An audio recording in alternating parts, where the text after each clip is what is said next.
Welcome back to TK Tennis, and let's talk about the semifinal predictions at Wimbledon. I really don't like to call these predictions because I'm going to give you more of an assessment and then give you a confidence rating on each and every match, how confident I am in the particular outcome of a match. So you can think of them as predictions if you want. I like to think of them as assessments because predicting and betting, I think, is just a fool's game. Even though I've been fortunate to have a lot of correct predictions, I'm bound to be wrong as well. So let's start with the WTA Tour, and let's start with Sabalenka versus Anisimova. Both are really big hitters. Anisimova is playing incredibly well. This is a tale of who is going to make more errors than the other person. The person that makes more errors will lose this match.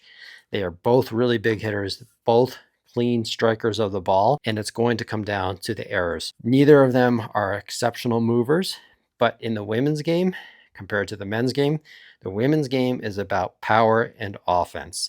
That wins in the women's game. In the men's game, it's not about power and offense because almost all the men have power.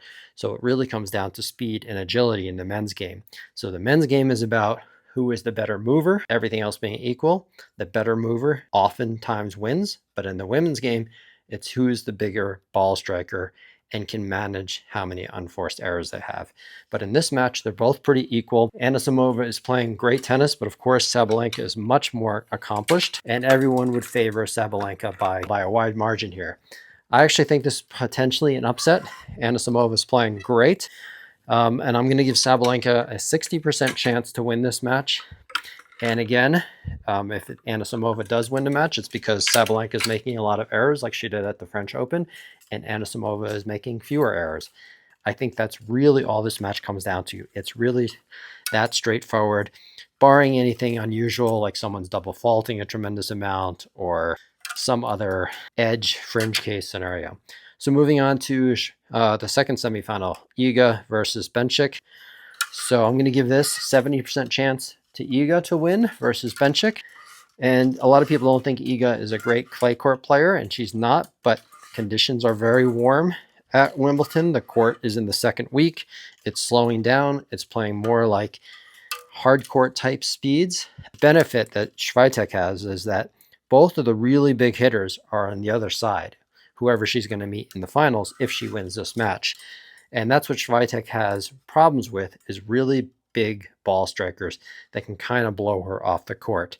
Iga is the best mover out of the four women that are left in the draw, and that's helpful for her, especially when the conditions are slower like they're going to be.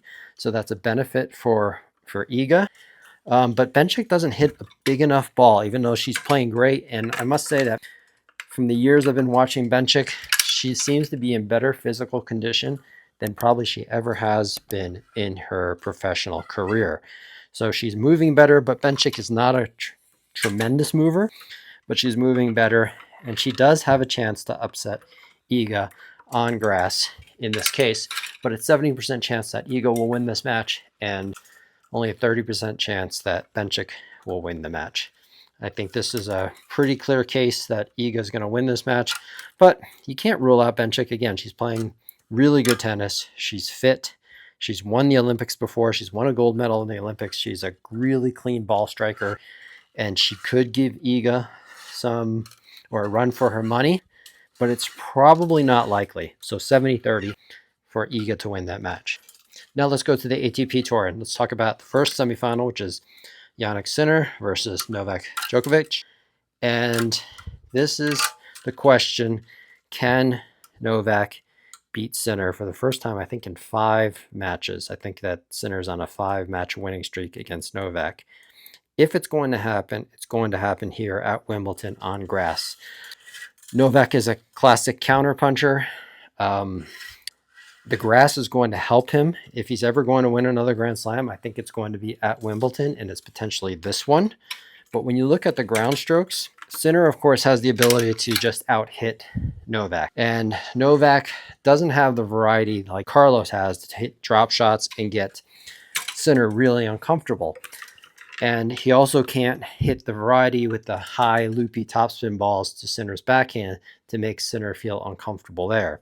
So Djokovic's best chance is his serve, because he holds serve quite easy most of the time because he's such an incredible spot server.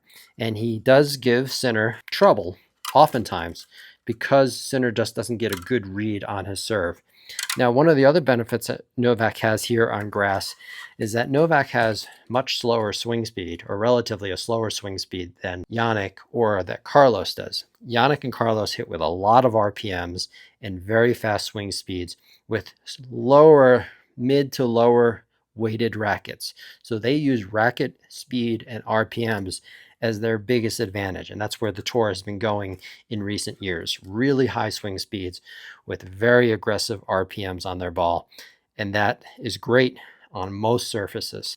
However, Novak, on the other hand, hits with a much more deliberate swing, not as fast of a swing speed, but with a much heavier racket. So that gives the ball a perception of being heavier because the swing speed doesn't match the ball speed. So you'll notice Novak on all of his shots, on his forehand and backhand in particular, sometimes that players are surprised how clean it was hit and the ball's past them before they expected it to be. And that's because there's sort of a disconnect between Novak's racket head speed and its ball speed. And that comes partially or mostly because the racket is really heavy at 370 grams. And it just has a sense of being a heavier ball, and it moves faster than it seems like he's hitting the ball. Now, the benefit in that is he also doesn't have quite the RPMs on the ball that Jannik and Alcaraz do. But because it's on grass, normally when you have a lot of RPM, and if it's on a court that has a lot of friction, the ball will jump and bite into the court and jump, and it creates problems for a lot of people on clay courts and hard courts. But on grass, even if the grass is playing slower like it is here at Wimbledon, because the conditions are so warm, the ball won't bite into the court as much, and it doesn't affect Novak as much because Carlos's ball and Jannik's ball won't bite quite as much as it does on another court.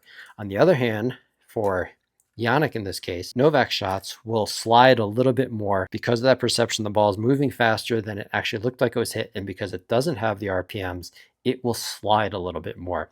So it will give Jannik some problems. But when you're going toe-to-toe with Jannik, as pretty much we've seen over the last 2 years, no one can go toe-to-toe with Jannik.